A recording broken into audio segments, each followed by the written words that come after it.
Welcome to News Flash Liputan 6 bersama saya Ratu Sria Sumirat dalam edisi 22 Oktober 2025. Tertangkap dalam rekaman video, seorang pemukim Israel terlihat menyerang petani zaitun Palestina di Turmus Aya, tepi barat.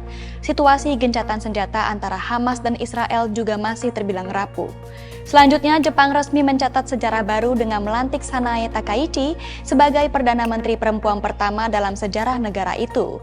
Ia secara resmi menjabat sebagai Perdana Menteri Jepang ke-104 dalam upacara pelantikan yang digelar di Tokyo pada Selasa 21 Oktober 2025. Pagi menyapa kota Gaza dengan cahaya matahari yang menembus sisa-sisa reruntuhan setelah 2 tahun perang tak berkesudahan.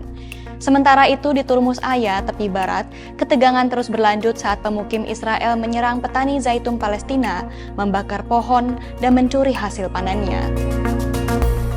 Kota Gaza kini menjadi simbol kehancuran total. Meski gencatan senjata antara Israel dan Hamas yang dimulai pada 10 Oktober lalu masih bertahan, situasi di lapangan tetap rapuh.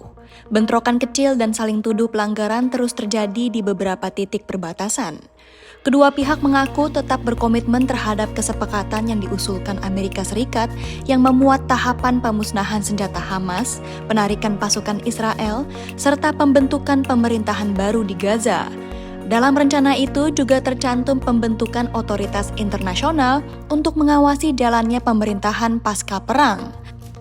Namun di tengah upaya menuju stabilitas, Gaza masih berjuang dengan keterpurukan ekonomi dan trauma sosial yang mendalam. Sementara di Gaza ada secercah harapan perdamaian, di tepi barat justru muncul babak baru kekerasan. Di kota Turmus Aya, seorang pemukim Israel bermasker dilaporkan menyerang petani dan aktivis Palestina yang sedang memetik zaitun. Serangan brutal itu menyebabkan seorang perempuan luka parah dan harus dilarikan ke rumah sakit. Otoritas Palestina mencatat lebih dari 150 serangan terhadap petani Palestina hanya dalam pekan pertama musim panen zaitun sudah terjadi. Alat panen dicuri dan ratusan pohon dibakar serta diracuni.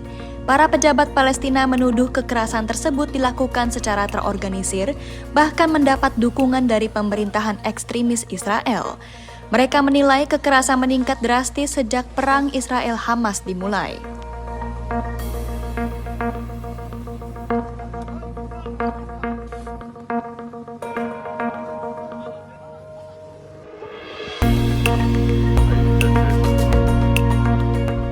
أكثر من 150 اعتداء منذ بداية الموسم، ونحن نتحدث عن الأسبوع الأول من موسم قطف الزيتون. أكثر من 40 عملية سرقة تمت لثمار الزيتون ولأدوات القطف أيضا في كل أنحاء الضفة الغربية. أكثر من 700 شجرة زيتون، وأنا أتحدث منذ بداية الموسم تم اقتلاعها وتكسيرها وتسميمها، وكل ذلك متركز في محافظة الخليل ورام الله وجنين والأغوار أيضا. في كل مكان، في قلقيلية، في سلفيت، بلد الزيتون، كل هذه الأماكن تتعرض يوميا لإرهاب ممنهج من قبل حكومة هذا الاحتلال اليمينية المتطرفة، والتي تدعم بكل ما أوتيت من قوة الميليشيا المسلحة للمستعمرين المنتشرين في أكثر من 132 بؤرة رعوية منتشرة في الضفة الغربية لتمنع المزارعين وقاطفي الزيتون من الوصول إلى حقولهم وإلى مزارعهم. يواجه قطاع الزراعة تحديات مرعبة، ولا يمكن فهم هذه التحديات بمعزل عن الانتهاكات الإسرائيلية الممنهجة التي تستهدف الأرض والمياه والإنسان والبيئة والهوية، وتشكل عقبة بنيوية أمام تحقيق تنمية زراعية مستدامة، إذ يسيطر الاحتلال على أكثر من 60% من أراضي الضفة الغربية، ويحول دون تنفيذ مشاريع التنمية والاستصلاح والتأهيل وممارسة الزراعة والتوسع في استغلال الأراضي. Sanae Takaichi resmi mencatat sejarah sebagai perempuan pertama yang menjabat sebagai Perdana Menteri Jepang. Ia dilantik sebagai Perdana Menteri ke-104 dalam upacara resmi di Tokyo pada Selasa 21 Oktober 2025. Dalam pidato perdananya, Takaichi menyampaikan tekad untuk membangun negara yang kuat dan menegaskan bahwa dirinya tidak akan gentar menghadapi perubahan. Ia mengingat kembali perjuangannya yang panjang setelah 2 kali gagal dalam pemilihan ketua partai berkuasa sebelum akhirnya berhasil memperoleh dukungan mayoritas di parlemen. Takaichi menegaskan visinya untuk memperkuat perekonomian nasional, menjaga kepentingan rakyat Jepang, serta meningkatkan kebijakan luar negeri dan keamanan nasional. Ia juga menekankan pentingnya stabilitas politik di tengah ketidakpastian global. Menurutnya, kepercayaan rakyat menjadi modal utama dalam membangun masa depan Jepang yang tangguh dan berdaya saing di dunia internasional. 第104代内閣総理大臣に任命されました高市早苗でございます。ここからは国家国民のため全力で変化を恐れず果敢に働いてまいります。そのための内閣を本日作り上げました。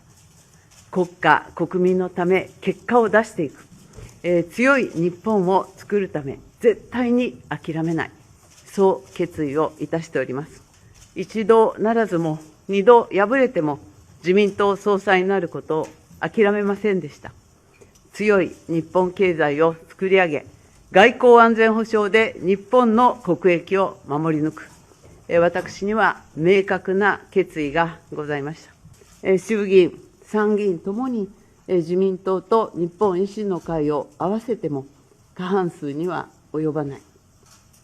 少数与党による厳しく、また困難な船出でございます。